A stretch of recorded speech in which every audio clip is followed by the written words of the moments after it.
Thank you for sharing your time with us and exploring for us the questions around bad and good plastics and whether PHA from wastewater can somehow reverse the trend.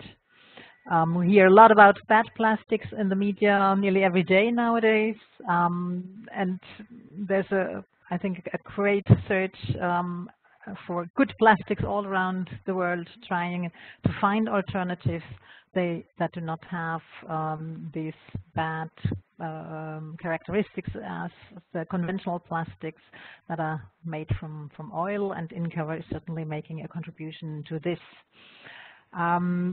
We would like to have a short round of introductions because it's really interesting also, especially for our speakers and for us coming from the Incover project, to know who we have assembled now in this virtual room. And just to give you an overview, we have very many different countries represented here. Actually, from Europe alone, we should have 2, 6, 8, 10, 10 countries, and we have also one participant, if he has joined, I'm not sure now, from Uruguay.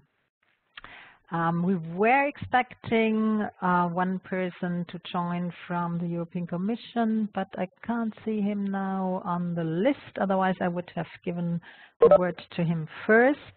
Otherwise, we have a number of people coming from AMEN. AMEN is the coordinator of the Incover project. And Joan, maybe you could say just one sentence about what AMEN is, and then I would invite all your colleagues to briefly introduce themselves, just with 1 or 2 sentences max.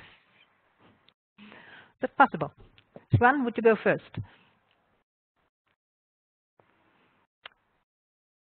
Joan, are you with us? Can you, I think you have to unmute, yeah. Okay, sorry. Hello, good afternoon to everybody. My name is Juan Antonio Alvarez, and I work in IMEN Technology Center as Research Strategy Manager on Environmental Technologies, and I am the technical coordinator of the Incover project. Well, IMEN Technology Center is a center for research and industry services. We are more or less 220 people working in Porriño, in northwest of Spain. And well, we have active participation in Horizon projects, Horizon 2020 projects, and also in national projects.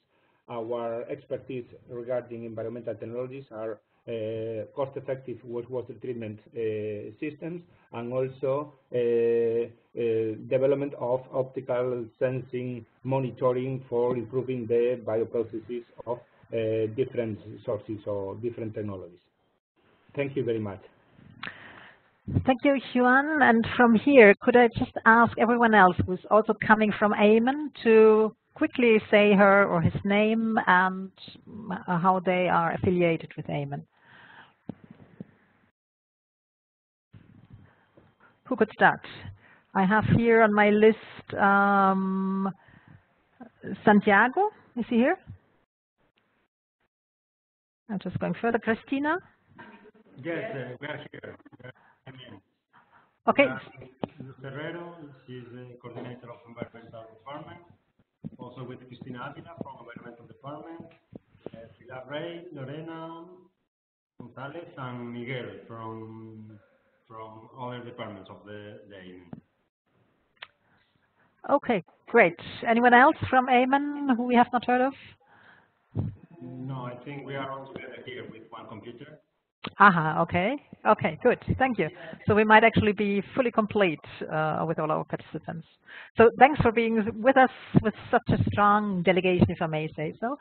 We have 2 other projects partners coming from IBET and one from BioTrend, both from Portugal. They will also speak a little bit later. Bruno, maybe you still use the occasion just to say a quick sentence about yourself and BioTrend. Yeah, good afternoon. So my name is Bruno Ferreira. I'm founder and CEO of BioTrend. We are a bioprocess development company, mainly optimizing and scaling up processes for various clients. And within the Incover project, we're responsible for the development of the purification process of PHAs. Thanks, Bruno. And over to Joana, also from Portugal, from IBET. Joana. Hi, good afternoon. My name is Joana Fradinho. I work for IBET, and I'm a researcher at this institution, and I'm dedicated to studying phototrophic organisms to produce biopolymers.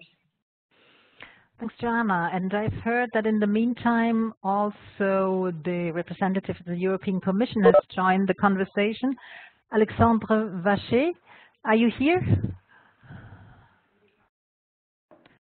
Maybe he's still struggling with his audio. Maybe we can then invite him later. For now, let us just tell you that he is actually our project advisor, or he is a project advisor and also in charge of overseeing the Incover project.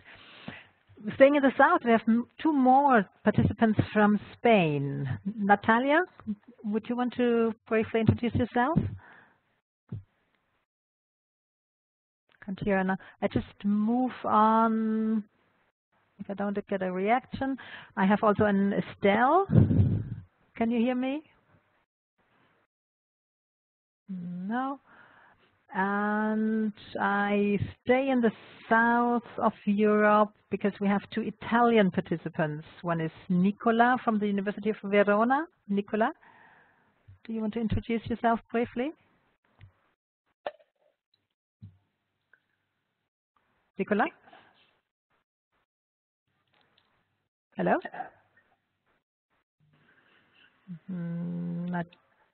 Don't get a response for now, so just move on. Maybe some people are still struggling a little bit with switching on and off their mics, but we don't want to lose too much time.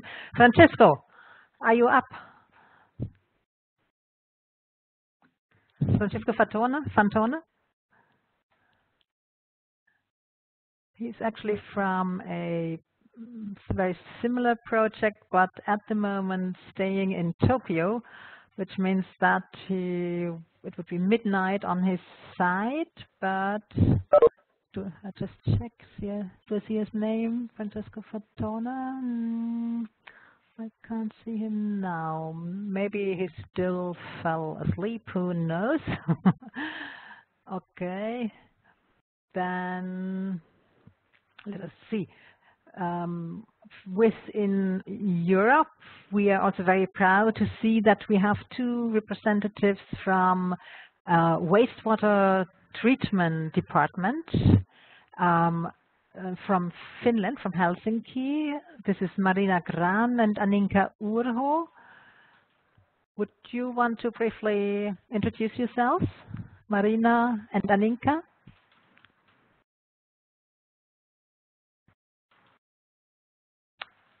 Can't hear them now. But just for everyone to know, we have mainly representatives from different universities and research institutes, but also from one wastewater treatment plant or department in this case. They are from the Helsinki Regional Environmental Services.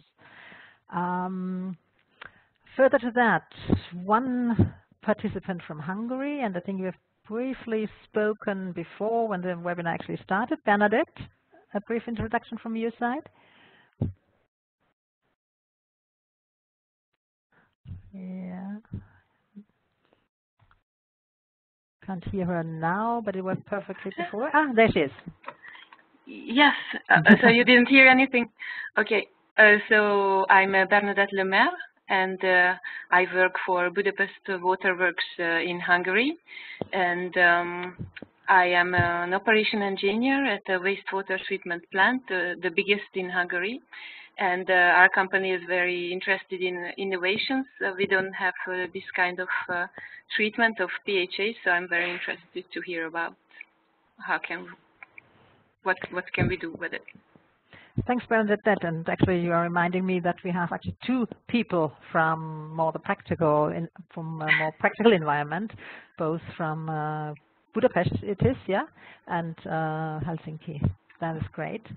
Moving on to Austria, we should have one participant from Austria, Monika Merkowska.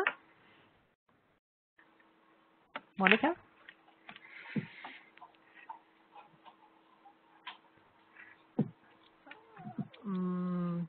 can't hear her now. She's representing Climate Kick and a project manager at a Resources Innovation Center. Then we have several people from Belgium. Francesca Nant is on my list, the first one. Francesca, do you briefly want to introduce yourself?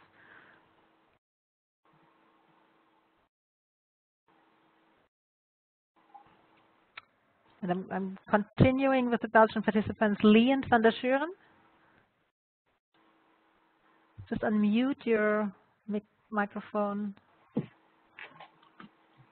Perhaps I can say what? I'm a colleague from Pete. Okay. Yes, please do so. And she will not be able to join. But, okay. I am. And so we're both from Centexpel. And Centexpel is the technology center for textile and plastics in Belgium.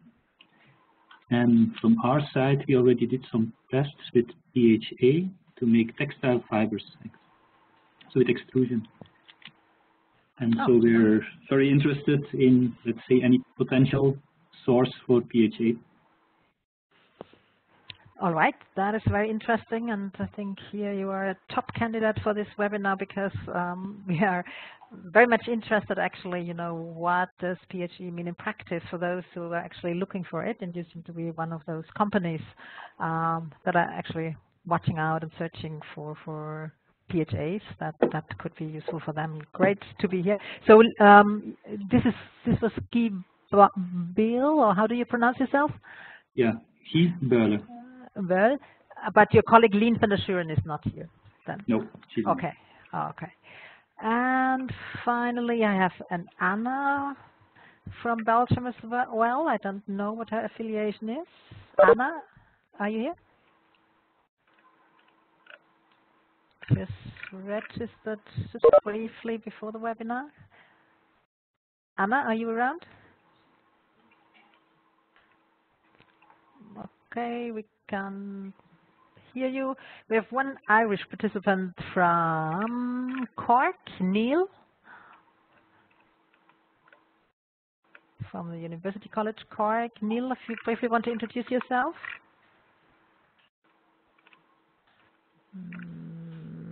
Not working, obviously, and I'm going to the last one that I have on my list here, and I hope I haven't missed anyone now. And this is Diana from France.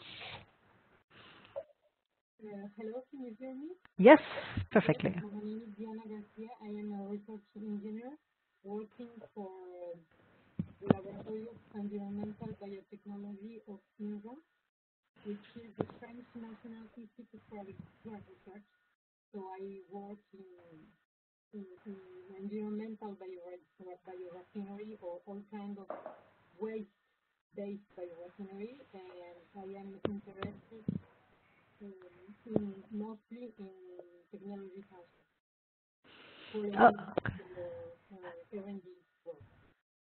Okay, okay, great. So we really have a big variety of different specialists here in this virtual room. We are very proud of that, from very many different countries, and I hope this will really be an interesting conversation. We ourselves actually, ourselves means myself, Barbara Anton, and my colleague Serene Hanania. We are both working with ICLEI, which is actually a local government network, and within the Incover project we are also trying to make this bridge between scientific knowledge and the uses in the end, like public water utilities, for example, or wastewater utilities. And we are happy to also facilitate and have this conversation between all of you. I would like to briefly lead. Excuse me, Barbara. Yes, yeah. Can you hear me? Yes. I'm calling from Rome. You didn't call me. Oh, I'm true. Mauro from Italy. Mauro Maiona is my name. Mauro, hello. Yes, yes. I definitely yes. remember yes. you because I've also made this very stupid mistake with your name yes. when I'm I not replied. Mauro, no? Yes, indeed. But yeah, thanks for intervening. Yeah, please. So I'm a professor of chemical engineering in the University of Roma La Sapienza at the Department of Chemistry. I'm involved in many projects dealing with PHA production from different sources, and in particular I'm coordinating an H2020 project named Res Urbis, Bioresources, is resources for bioproducts, and this is a project dealing with production of PHA, starting from organic waste of different origin, especially urban origin, such as the organic fraction of municipal solid waste and the sludge from wastewater treatment plant. Okay. Thank you. Great, Marwan. Really sorry for missing you out here. Yeah, and this no maybe problem. also prompts me to say, is there anyone else who still wants to speak, to introduce herself or himself, or who I have not called up altogether? Please feel free. Do not hesitate. Yes. Okay, go ahead. Who is that? Can you hear me? Yes. Okay. Yeah, I'm Enrica Uggetti from UPC. I'm also partner of the Incover project. Oh, sorry, Enrica. This is a really bad mistake. No problem. Okay, and just say a sentence about UPC. Yeah, so I'm a researcher of UPC, which is a public university here in Barcelona, and we are hosting case study 1 that you will see during the presentation. Oh, okay, perfect. Thank you. All right, let's have a look at the agenda. And I can't move the slides now. Serene, can you? Hold on. Yes, wrong arrow that I used. Okay, we've gone through the welcomes. I'm introducing the program now. We've gone through the round of introductions. We will have in a minute an overview on the entire project so that you can somehow better place the particular activities that we will refer to later on. Bruno Ferreira from BioTrend, together with Joana Fradinho, will give you a more bigger overview on PHA production processes, both more generally and then also looking at what Incover is doing in particular. So Enrica and Joana will then be with the next presentations, actually focusing on the Incover processes and systems. We hope that we'll have enough time then for your questions and for some discussion, and we will wrap up in time so that you are free to finish your working day, I guess, at 6 o'clock. I'm now continuing and hand over to Joanne. So no, I should say, yeah, for technical problems or any other questions that you may have, please use this function on your display of the WebEx system to drop us a message. And yeah, of course, never forget to unmute your microphone if you have something to say. Good. Now, Joan, I hand over to you for the project overview. Okay, thank you, Barbara. Thank you very much. Okay, let's go to start the webinar with a brief introduction of the Incover project.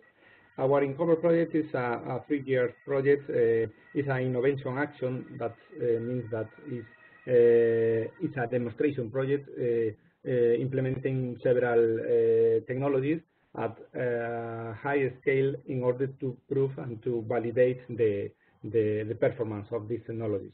So I can pass the slide, or I request you to pass the slide. Yes, Barbara? Yeah, you can pass it yourself, actually. Okay, okay, perfect. So as I'm saying, it's a Horizon 2020 project with a budget of 8.4 million of euros, and is funded with 7.2 million from the European Commission. The consortium is organized by 18 partners, and IMEN is the technology, is the coordinator, technical coordinator and management coordinator of the project. So the main objective of our Incover project is to reduce at least 50% of the operation and maintenance costs. Sorry, can I just interrupt? I think some people have not muted their microphones, so while someone is speaking and giving a presentation, please make sure that you all mute your microphones, okay, so that we don't have any background noise. Please double check your mics. Okay. So the main objective is to improve the conventional wastewater treatment in order to alleviate water scarcity and to produce add value products from the wastewater that we treat in the wastewater treatment plants. The specific objective of the project is to validate innovative technologies at demonstration scale, as I'm saying before. And the main innovation of the project is the combination of different technologies implemented in one site in order to validate all the technologies in the same chain. There, we also develop innovative monitoring techniques with optical sensing and soft sensors in order to improve the bioprocesses to increase the performance of these bioprocesses. Other is the assess that the cost effectiveness and sustainability regarding using life cycle assessments and life cost assessments. We also develop a decision support system for selecting the mechanical, social, and cost-effective treatment solutions. And of course, as it is a demonstration project, we develop strategies to facilitate rapid market access of the technologies. So, briefly, the case studies implemented in Incover project are the following. The case study 1 is implemented in UTC in Barcelona, in Spain, and is treating municipal wastewater through different technologies by photobioreactors, anaerobic digestion, disinfection systems, etc. The case study 2 is implemented in Andalusia, in south of Spain, and is led by Aqualia, and is treating municipal and agricultural. Well, this is municipal wastewater also. The case study 1 is treating municipal and agricultural wastewater. In this case, high-rate alga ponds are used to produce the PHA, and also the anaerobic digestion, and also the nature-based solutions are implemented in order to produce fertilizer. In the case study 3, that is implemented in Leipzig, in Germany, is led by UFZ, and in this case is for industrial wastewater, and the objective is to produce organic acids from food waste and also to produce biogas. The sludge produced in the system is treated by hydrothermal carbonization. So as you can see, we have 3 case studies where all the technologies are implemented. Very briefly, the technologies implemented in Incover project are the BHA production processes by photobioreactor and high-rate alga ponds, the organic acid production by bioreactors, the physical and thermal pretreatment of the microalgae produced in the photobioreactor and the high-rate alga pond, anaerobic digestion processes, and integral biogas upgrading, a cost-effective integral biogas upgrading.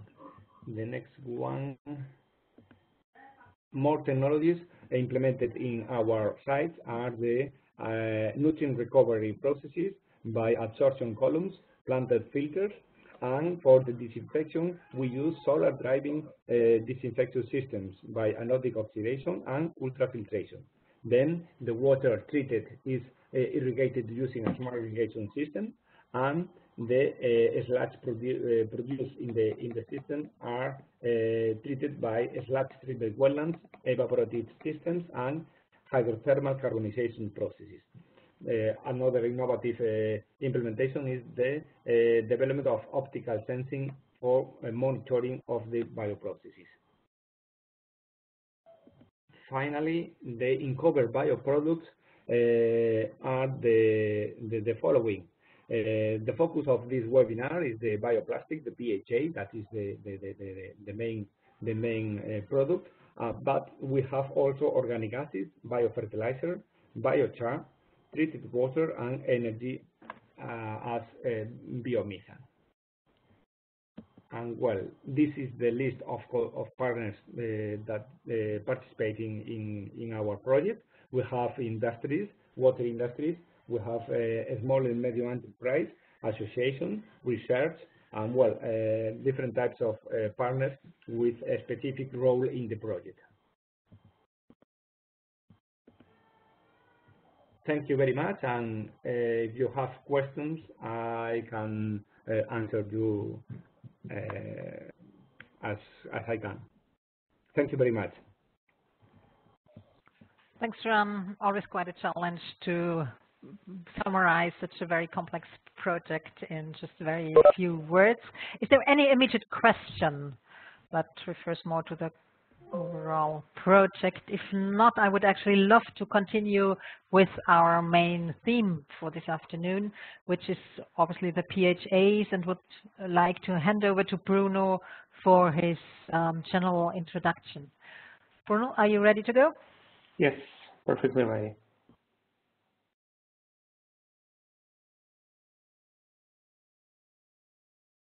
How do I change slides? Okay, here. Okay, I got it. So good afternoon. In the next 10 minutes or so, I will just drive you through the basics of PHA production and some of the processes which have been implemented in industry, and perform a very summarized analysis of why we think that the Incover approach, as other approaches, can bring benefit to the current state of play into this industry. So most of you must know this already, but just to summarize, PHA stands for polyhydroxyalkanoates. These are aliphatic polyesters, which are produced via fermentation of renewable feedstocks currently. These have gained attention because they are polyesters which are not only bio-based, but they're also biodegradable. So they combine two features which are very much demanded by the industry at this point. They are directly produced within the microorganism, and you can see some granules, PHA granules within bacterial cells in the picture. And they are produced through the fermentation of a carbon substrate. The function of PHA in these cells is like the function of fat in the human body. So these are the way the cells have to accumulate carbon as material and energy reserve. Normally, in the production process, there are two main stages. First of all, a stage in which there are no nutritional limitations to the bacterial culture. So all the required nutrients for the bacteria to grow and to divide into more bacteria are provided to the culture in order to have as much active bacteria as possible in the process. Then the culture is subjected to specific stress. And normally this stress is a limitation of nutrients like nitrogen or phosphorus. When this nutrient becomes limited, what happens is that carbon becomes in excess because the bacteria is not able to transform all the carbon into cellular material because there are some other components missing, like the nitrogen and the phosphorus.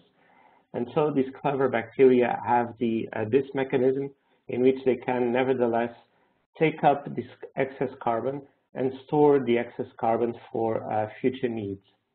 And this is what is done in the second stage, in which we perform the PHA accumulation within the cells.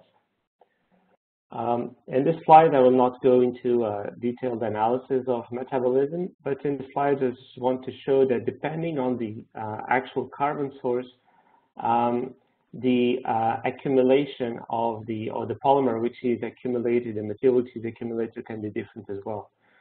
For example, if you only use glucose, which is the general carbon source for fermentation processes, or acetate, which is a fatty acid which is very common in anaerobic digestion processes. If you only use these carbon sources, the polymer which is produced is polyhydroxybutyrate. So the HB unit, which is depicted, it's the unit which is produced. But if you feed the bacteria with different carbon sources, like in this example, propionate, you will have the incorporation within the polymer structure of other monomers, not only butyrate, but in this example, valerate, which is the HV. And this is important because if you, depending on the type of carbon sources which are fed to the bacterial cultures, you can have a tremendously large variety of PHAs. So PHAs are actually a very wide family of materials. And when you have such a diversity of the monomeric composition of the polymers, that translates also into a wide diversity of properties, of mechanical properties, and of final uses. So in the table, which is depicted in the slide, for example, you can see that the homopolymer, which is PHB, has a very different mechanical properties than PHBV, which is PHB, but with 20% incorporation of valerate monomers. For example, if you look at the extension net break, PHB is extremely brittle. It's very fragile. When you have incorporation of valerate, you gain some flexibility on the material. And when you incorporate different monomers, you further widen the diversity of mechanical properties that can be obtained. And this is very important for the remaining of the presentation, and also for the rationale for the strategy within the Incover project. So while you keep that in mind, just going through a little bit of what has been the industrial production of PHA. So the efforts to bring these products based on PHA to the market are not new. So ICLEI, which was a large chemical company based in the UK, in the 1980s and 1990s, did a lot of development work, not only in terms of the production technology, but also application development. And they did commercialize PHB and PHBV. The problem at the time was that the material itself was very expensive when compared to the petrochemical counterparts. The mechanical properties were not the most adequate, and even when formulated with additives, there were some problems with the final uses. So ultimately, the project was discontinued. Although ICLEI did spin off the technology to a company called Zeneca, which belonged to ICLEI, which later on sold the technology to Monsanto, which in turn sold the technology to Metabolics, which was recently the spearhead of the PHA production technology. Lately, again, these Metabolics had to discontinue the effort to produce PHA, and they sold all the IP assets to a Korean company, which is still producing some material in the US. So this is all the same technology with some tweaks, of course, with some evolutions throughout time, but the polymer, it's PHB or PHBV, and the raw material is sugar. In Japan, Kaneka also produces different grades of PHA using vegetable oil as raw material. PHAs Industrial in Brazil produces only PHB from sugar, Biomer as well. Tianan in China produces PHBV from starch. Tianjin Green Bioscience is in a joint venture with DSM, produces also copolymer, PHA copolymer from starch. And Danimer Scientific in the US produces a range of PHA polymers and PHA PLA blends, and the PHA from Danimer is produced using vegetable oil. So these are probably the leading players on the market, and they all produce either PHB or PHB, some other monomer, and they have in common that they use pure cultures, meaning they use one specific microbe to produce the polymer, and from one specific raw material. In most, if not all of the cases, these raw materials are refined sugars or oils that do compete with food uses. In addition to this, there are several pilots and several demonstration plants from other companies, but which have not actually reached commercial production. So there are several bottlenecks that need to be overcome. The production cost is still significantly higher than for materials produced using petrochemical raw materials. The use of refined carbon sources competing with food feed is definitely an issue.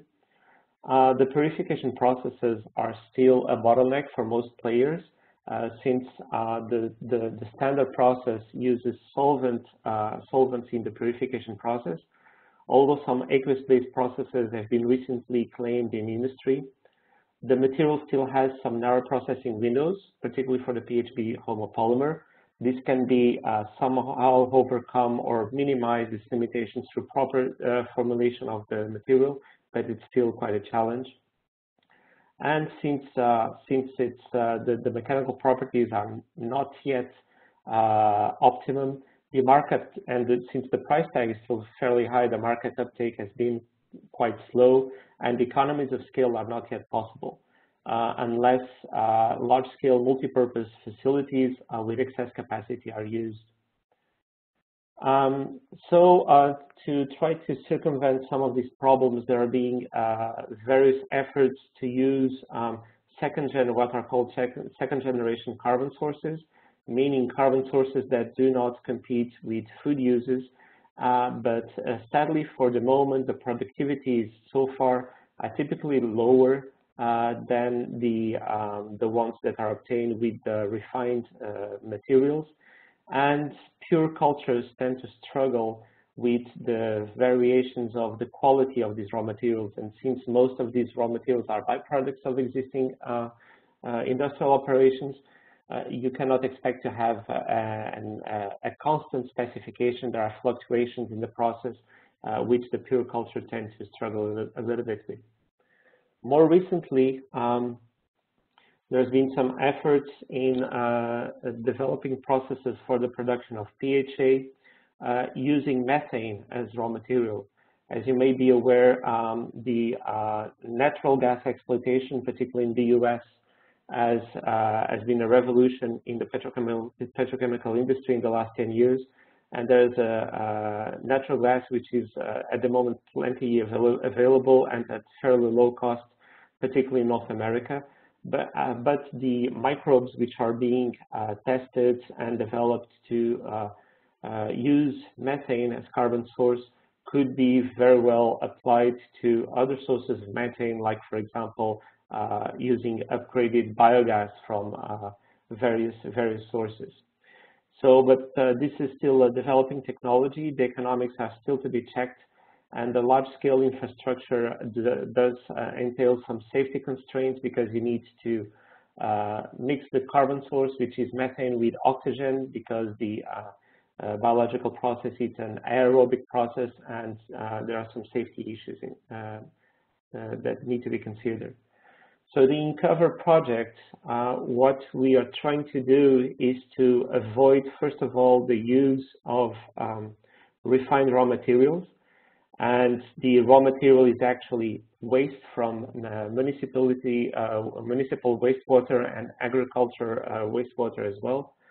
And this is just a very schematic picture of the process. More details will be presented in the following presentations. But just to highlight, there are two different steps.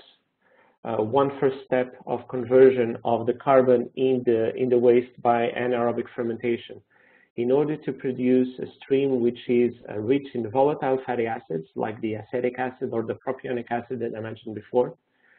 And these volatile fatty acids will be the carbon source to feed a consortium of microorganisms. So it will be not a pure culture like the traditional fermentation process, but a mixed culture.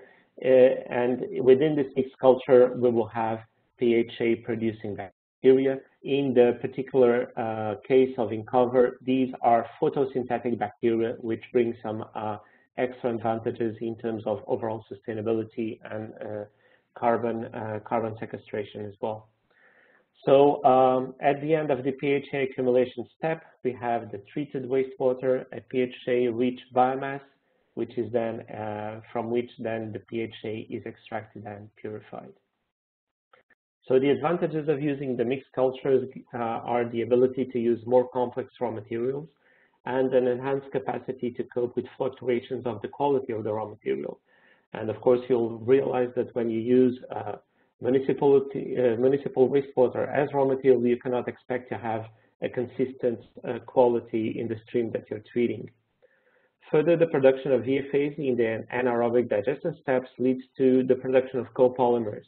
So since you have different VFAs, you will have a material which has superior mechanical properties as compared to the PHP homopolymer. By using this PHA producing photosynthetic organisms, we get CO2 sequestration, and also in terms of energy savings, we don't need to have aeration during the PHA accumulation step as compared to the traditional aerobic processes. And a final advantage, and this is the way the overall process is intended to be designed. So we intend to deploy a process that can be easily plugged in to decentralized facilities in existing wastewater treatment plants. In terms of PHA extraction, we are using an aqueous-based process, so no solvents are used at all. And after we use this aqueous-based process for the digestion of the cellular biomass, while the polymer is not attacked by the digestion process, by removing the water and drying the polymer, we obtain a PHA with high purity, which is ready for formulation, pelletizing, and to be used in different final uses. For this specific project, since we're using waste and wastewater, particularly as raw material, we need to be very careful in terms of the final uses of the polymer. We cannot use it directly in food contact applications, for example. It would make no sense to use it in pharmaceutical applications because the purification would need to be so stringent that all the benefits that we get from using low cost or negative cost raw material will be lost. So the most probable uses, and we are in touch with partners outside the consortium which are validating these concepts, will be the use, for example, of biodegradable mulch film for agriculture, compostable garbage bags, and pots for biodegradable pots for plant nurseries. And this is the end of my presentation. I'll be willing to take any questions that you may have. Thank you, Bruno. Now we are a little bit in a problem with time, so I would like to ask our participants maybe to just jot down a note on a piece of paper when they have questions. I would prefer to continue with the last presentation by Enrica and Joana, and so complete our inputs, and then we can have questions all across. And I should also say, and I'm really sorry that I forgot to mention this at the beginning, this webinar is recorded, and our intention actually is to make it available online afterwards. We already got inquiries from people that would have liked to also participate in the webinar, but they could not make it time-wise. If any one of you has any concerns about that, please let us know within the next 24 hours. Just drop us a mail or still drop us something into the chat box here, and we'll certainly take your concerns seriously. If not, we would be very happy to share this presentation, which I think is really rich of content, with a wider audience. Having said that, I would like to hand over to Enrica and Joana for the final presentation. Okay, thank you. Yeah, so in the Incover project, we're using 2 different technologies to produce PHA. And actually, I'm going to present the technology 1, which is a bit different from the one presented by Bruno. We are using cyanobacteria, which are a kind of microalgae that are grown in semi-closed photobioreactors. So in case study 1, what we are doing is, first of all, to select cyanobacteria and then to force them to produce PHA. We have been working at lab scale, so we have been conducting continuous and batch tests in 1 liter reactors, and then the results obtained in those experiments were used to operate now the full-scale system that we have, that consists of 3 hybrid photobioreactors of 12 cubic meter each.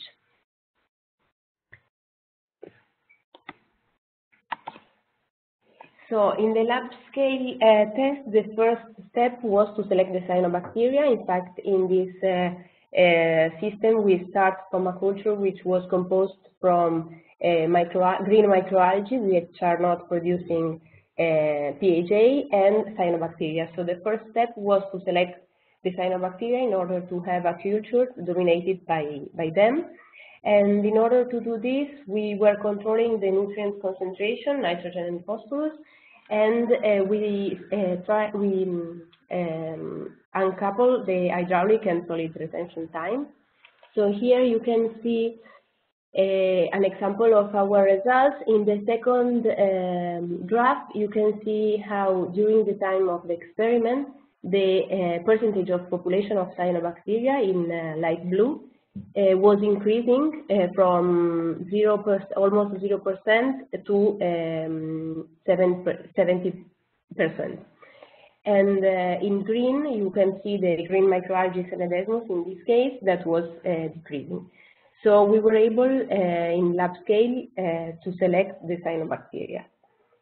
Once we selected the cyanobacteria, we start other experiments, and in order to force the cyanobacteria to accumulate the PHA, and we applied different strategies. One of them was the feast and famine strategies, which consists in a period of carbon availability and a subsequent absence of carbon. This strategy is used to select the cyanobacteria which are consuming the carbon faster.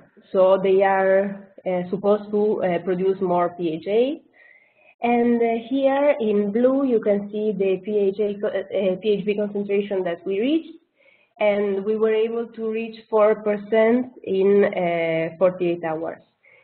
In other experiments we reach around 6% of PHB, but in a longer time, in around 14 days. So those results obtained at lab scale were used in the full-scale system in order to produce the PHA. The full-scale system consists of 3 hybrid photobioreactors. Those are composed by 2 open tanks connected by 16 closed tubes. And those 3 photobioreactors are operated in series. So in the first one, the idea is to select the cyanobacteria and to treat the wastewater, which is fed to the photoreactor. Then the water from the photoreactor 1 is fed to photoreactor 2, where we apply the feast and famine strategy, and then the water goes to photoreactor 3, where the cyanobacteria selected are accumulating the polymers.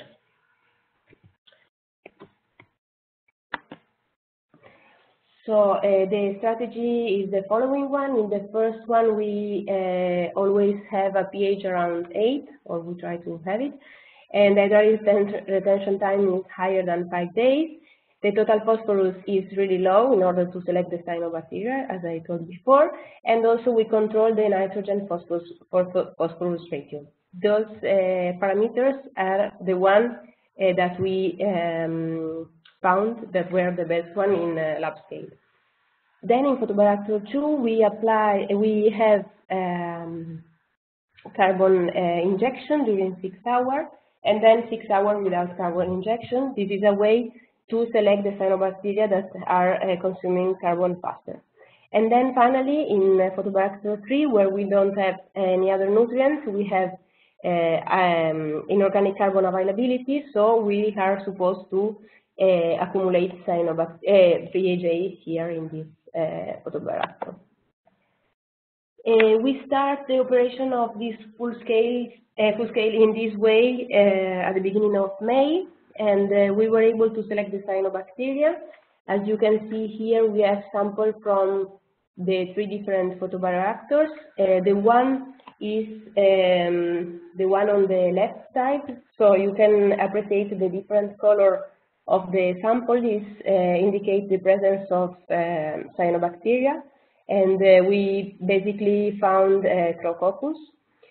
And now we are working on the production of the PHA in photobioreactor 2 and 3.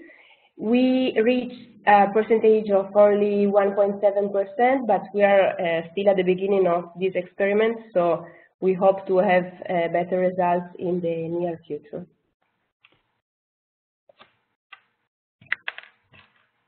Okay, Joana. So hi. So thank you for your interesting presentation. It will help me a lot now with the purple bacteria. I just wanted to add that microalgae do not produce PHA, and that's why we are so focused on using bacteria. So purple bacteria are not so well known as the cyano, but I will give you some explanation.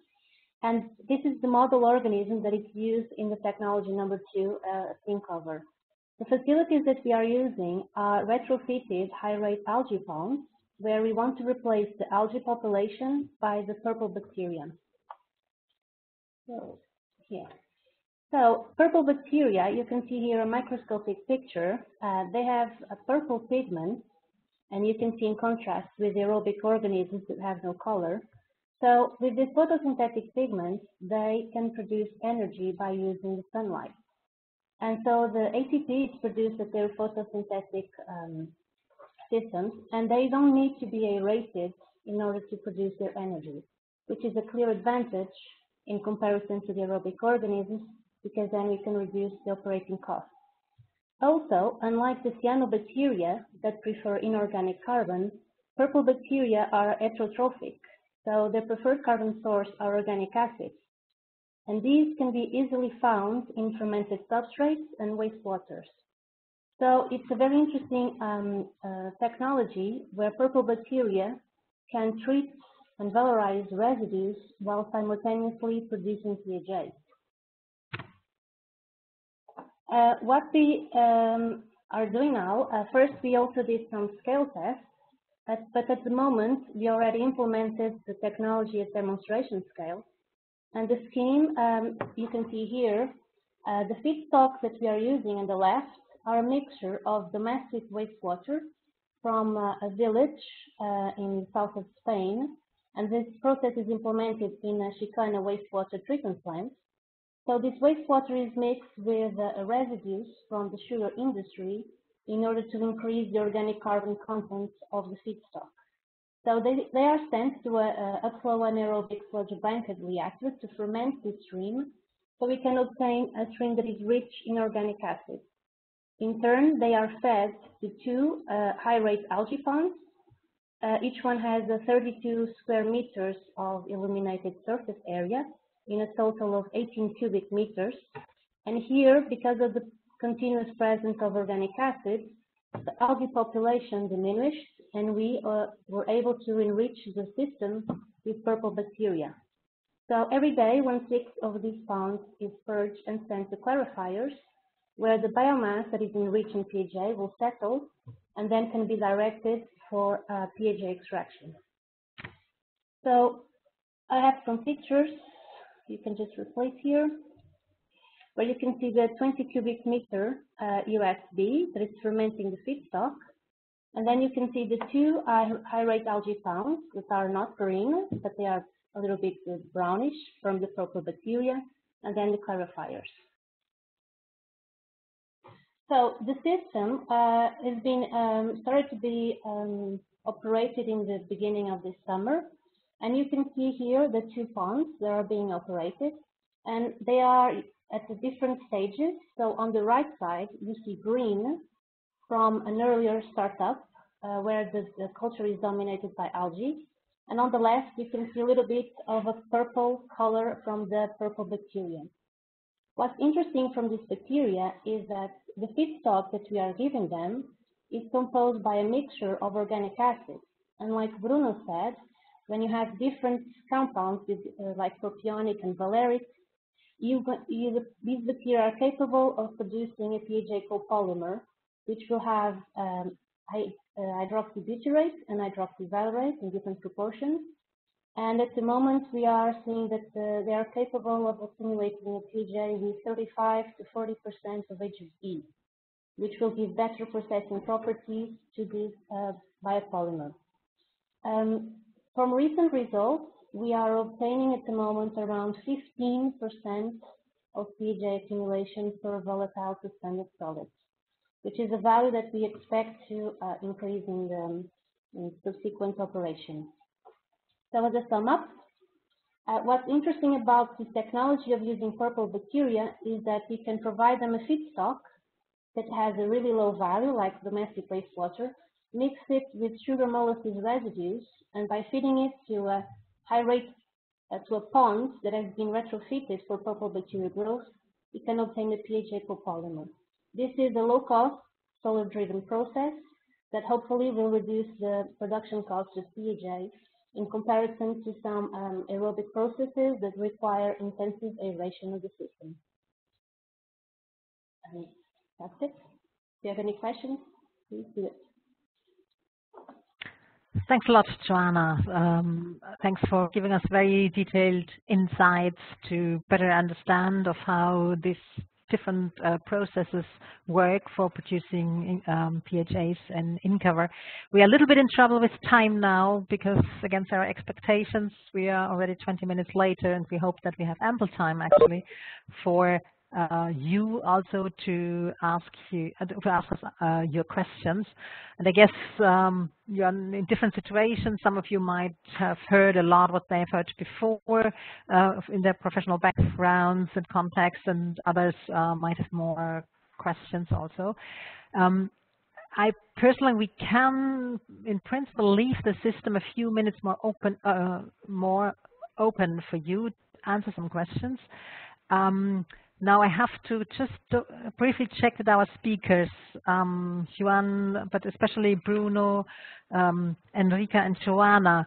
Would you have some 10 minutes extra to respond to some questions from our audience? And of course, everyone else who needs to leave can, of course, leave anytime.